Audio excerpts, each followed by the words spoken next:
Radio Bypass, bringing you rock and roll music that deserves to be heard. Discover new bands. Here's some old favorites on Radio Bypass. Hey, Radio Bypass. We are back with another chat today, and this time from an artist that is quite unique in terms of the type of music we typically feature on Radio Bypass. But we did play this artist's music a while back, and he's such a good guy and so outside the box with his music. I thought it'd be interesting to talk to Mr. Dan Sindel. How you doing, Dan? Hey, Ralph. Hello, everybody. Hello, world. Hello, Radio Bypass universe. Well, welcome to the show, sir. Yes. So you have an EP out with such a long title that I always have to look at it to make sure I don't screw it up. So Unpopular Music for Popular People, Volume 1. Volume 1, baby. There's more in the can, which we'll get to.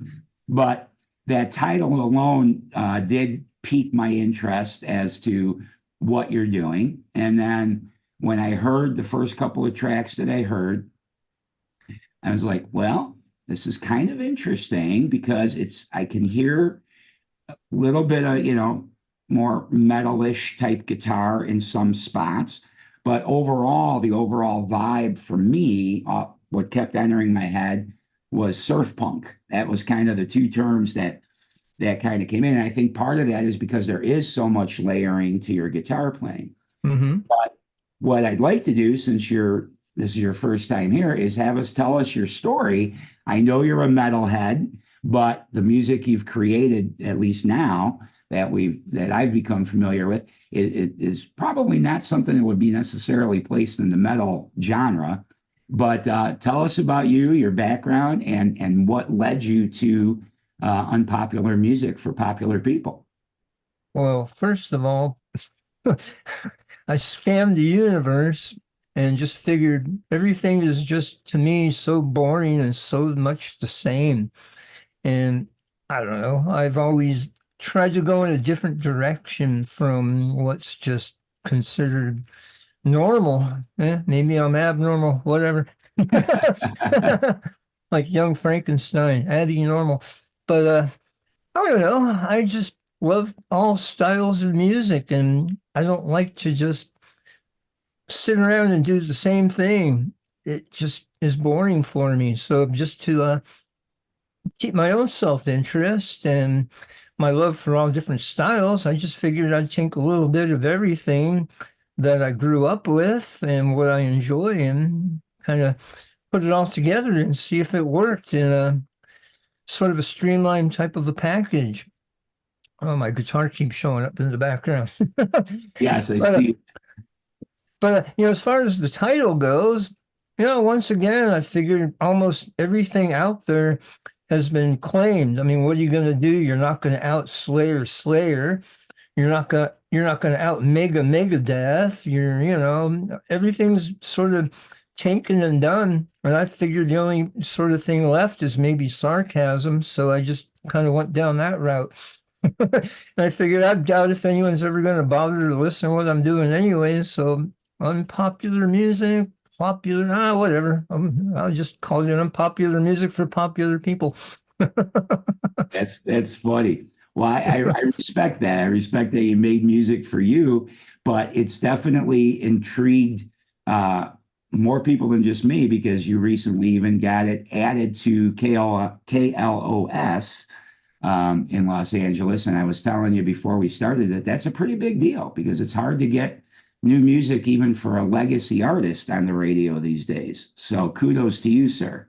Thank you. That is, to me, huge. I grew up here in Los Angeles, and it's always been a dream of mine. And I've been playing music since the 70s. I'm like 100 years old by now. So I've been doing this forever, and it's always been my dream to be on the radio and tour and live that lifestyle. But things just never went my way as far as being in a group of guys that had enough drive and vision and the business behind you and the whole thing to get on a bus and do tour dates and cut records. It just never happened. So, interesting. I put music away for a few decades as, being really, really serious. I went off and did some other things, but I got bitten by the bug about 20 years ago and decided, all right, let's just come back with a different attitude and try and not feel all of the disappointment and despair. Because when you put everything into it and it falls flat on its face, your dreams get a little crushed. So, Sure. yeah, there's a million people out there that probably feel the same way. There's only a percentile of a percentile of a percentile that can really justify and say that music or any type of art form gives you enough income to be, your career without having to go off and do other things. So for me, I just thought I'm going to play music again for my own passion. And if anything comes out of it, hey, great. And, with that attitude, it's really kind of ironically funny in a way that so many cool things are happening now. And yeah, I submitted my music about 3 weeks ago to KLOS through the Heidi and Frank show. If anybody of you out here don't know, that's the biggest radio station in Los Angeles. You probably have at least 1 million people listening at any time. I mean, you can't get any bigger than that. So Right. I looked on the website and I had all my self-doubt, like, yeah, we're even going to bother. But, you only live once, roll the dice. So I submitted a couple songs, never thinking anything more of it. Then I get this phone call about, a week or so ago. Hey, this is from KLOS. You're on the air. We want you to be on the show. I'm like, yeah. I'm thinking in my head, who did I tell about this? Who's playing a joke on me? But, I knew I didn't tell anybody. So it was real, like, oh my God, I'm going to be on the radio. Yeah. So I got on and they have a stay or go, kind of like a, vote you off the island kind of contest. And they voted me on. They gave me some, constructive criticism, if you will, but it's awesome. It's like, yeah, now I'm talking to you. And this is more fun than I could ever imagine. Thank you. Yeah. Oh, that's awesome, man. Well, that's one of the things I've admired about you too, because I see your perseverance here. Hmm. And so I respect that. And then let's talk a little bit about the music. So, All Due Respect, which was the song that I felt for my ears was the strongest of the batch. Um, Cool. you're doing everything on that except drums. Is that right? Yeah, I mean, even the drums itself, I program them here in my room on my computer and, just kind of started writing the songs around that. But, you know, I decided that I didn't want to move forward with just drum software. I wanted real drums. So I took a batch of my songs into the studio and had about 11 songs recorded by some really good drummers here in LA.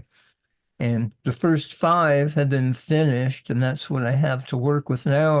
I'm slowly mixing and mastering the other batch. Hmm. Yeah, so All Due Respect, sure, that's a wonderful love song, huh? Yes, it is. Yes, it is. Yeah, I like that one.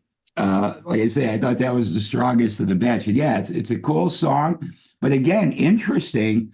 You know, the way you've got the guitar structure on that song, it's just different. That it's just different.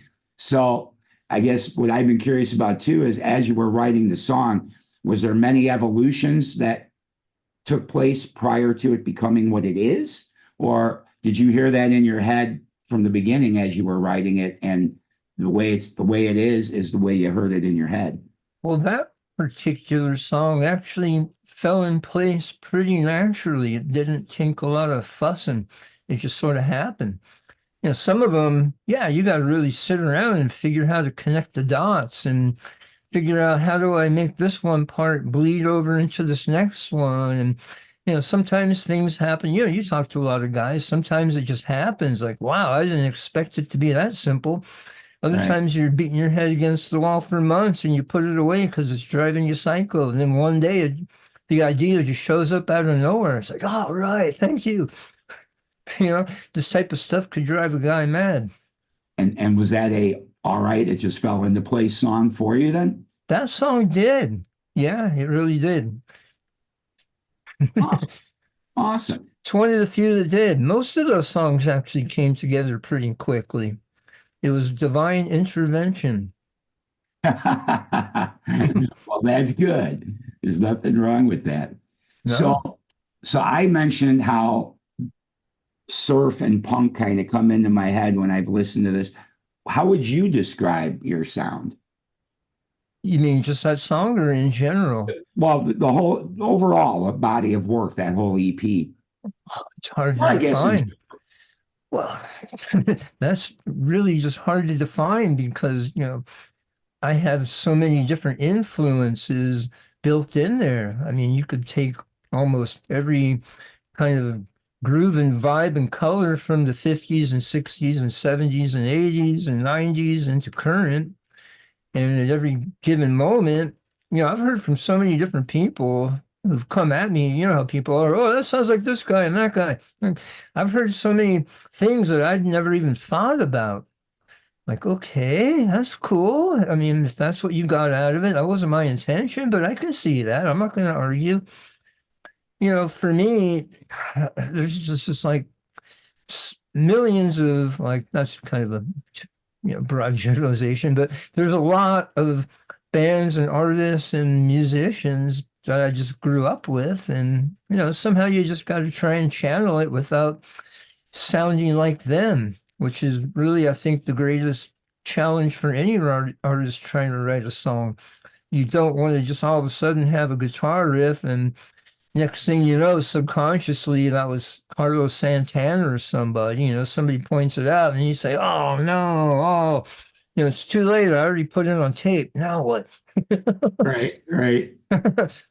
But yeah, I mean, being from LA, and I've just had such a great experience. I feel so fortunate, being in high school when I was just old enough to jump out the window and get school and go to concerts in Hollywood. I've seen some amazing things in my life, and this has just all shaped me. I've been to a lot of concerts. I've listened to music all my life. So what are you going to do? But, really just try and be yourself is the hardest thing. And that's just what I'm trying to do. Right. Show off my multitudes of personalities. Okay, I get it. I get it. When did you start playing guitar? Were you young? Yeah, I was about 14. Technically, that was 1976. Gotcha. I grew up playing music. I was playing trumpet and trombone in the jazz bands and concert orchestras, so I knew how to read music. But by the time I got to junior high school, I just realized that ain't cool. I was kind of on the wall with the rest of the geeks and saw the other cool kids with their Black Sabbath and their Zeppelin albums. And I just thought, okay, I'm going to either be a wallflower over here, or maybe I should just pack this up and learn how to play guitar or something. And you did. I did. It was my mission. And now in your current life, besides creating your own music, you teach guitar as well, right? Yes, I Guitar do. instructor. Yeah, I've been teaching for a very long time. Actually, since high school. After a couple of years, I sort of got good enough to where I could show the other guys during lunch break or whatever how to start playing some Zeppelin songs. Then people just said, hey, maybe you could teach me. So I just started having students during high school, $5 here, $10 there. And yeah, I've been fortunate to pass the torch as far as knowledge. And as soon as we're done with this interview, I got to pack up and go to the local college where I've been teaching a college course, which is pretty awesome. That is awesome. Yeah, no, I know you've got that commitment today. Um, well, that's pretty cool. I mean, that you've done all that, and then also when I first, when we first got connected, I was looking at your website, dansindel.com, by the way, folks. Mhm. And you're kind of a graphics guy too. So I mean, you're kind of the full package. You created these videos for the songs too. That was Yes. all your cartoon work or whatever the right term is, animation work. Oh, cool. You saw some of that. Yeah. I did. Yeah. I love computer animation, and I decided to start studying it about 3, 4 years ago and just built this whole little catalog of cool little monsters and robots and things moving around. I just figured, it's better to maybe just stitch that together and make a video instead of just some dude with his guitar. Hey, look at me, you know. I don't know. Maybe one day I'll do one of those, but Well, you need to. I think given what you've done and what you'd like to do, and I know it would obviously sound different live, but I think you need to get out and play some of these songs live too. mm-hmm. Obviously, they have to be different. You wouldn't necessarily layer it the same way in the live setting, but a great song always sounds good stripped down anyway.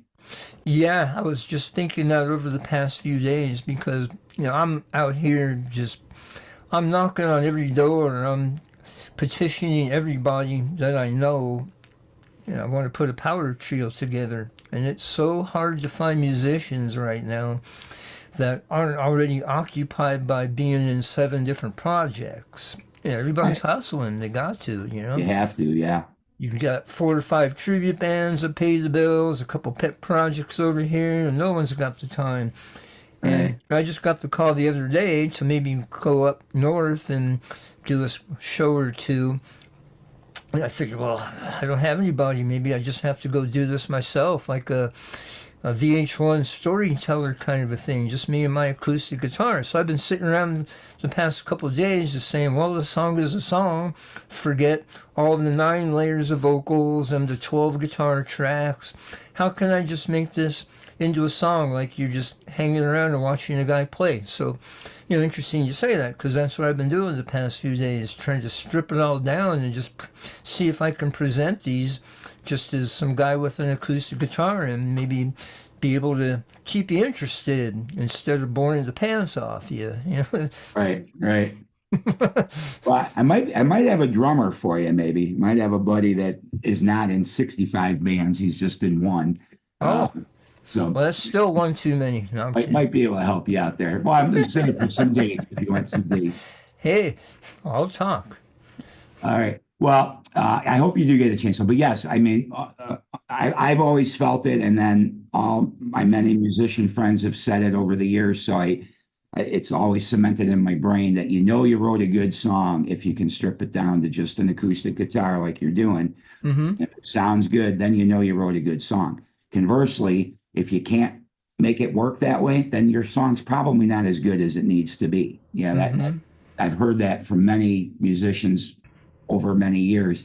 And when I think about it, when they started pointing these things out to me years ago when I was young, I was like, oh yeah, I see what you mean, you know? Mm-hmm.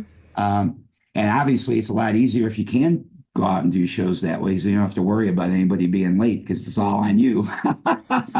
Isn't that the truth? I guess that's the old joke about a drum machine anyways. Right. Never shows up drunk. That's right. Well, Dan, before we move on to, I want to play another song that you had sent me that I haven't featured yet on any of our music shows. So I want to talk about that song. But before we do that, is there anything, because I know, we've got a little bit of a time schedule here. Is there anything that you'd like people to know about you, about your EP, anything like that? Well, I don't really necessarily think I have anything in general that I was thinking of, but yeah, I would say that just to anybody, if you're interested, my music's up on, the normal places, Spotify and Amazon and YouTube and what have you. And if you're open to music that is, I guess you would say, adventurous and not willing to conform to just one label, then hey, check it out. Why not? You only live once. That's right.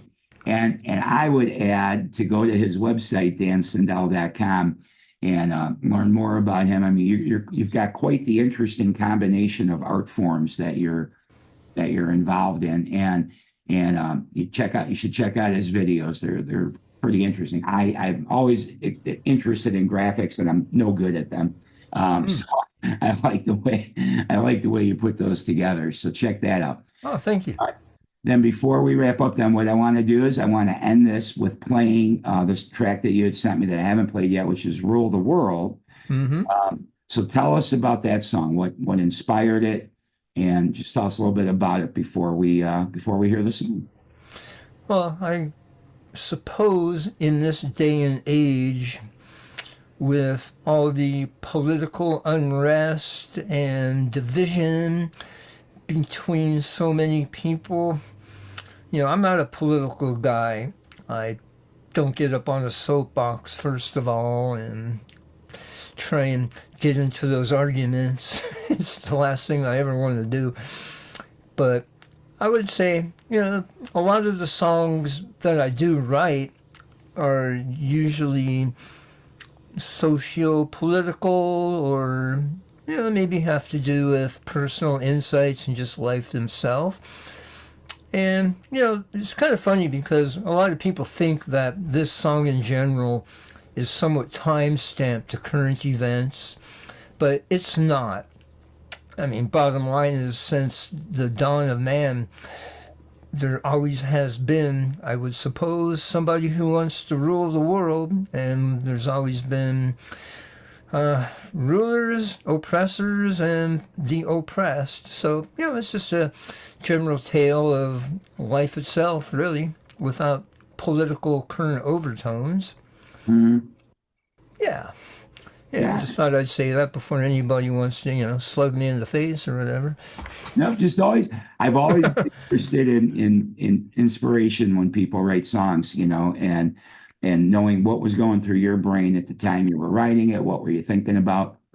So, but yeah, because music, and you certainly, I can tell, know this, it should be, what does it mean to you? But it's also very interesting to know what the perspective was of the person that wrote that piece too, Yeah, absolutely. It's in their head. So yeah, sometimes you hear an artist talking, and they might have a little speech before they play the song or what have you, or on the radio, and you're like, wow, okay, that's not what my concept of, I was projecting this onto your work, and that's what I took away, but you weren't even close to where my head was. Wow, you kind of get turned around by where they were when they wrote it.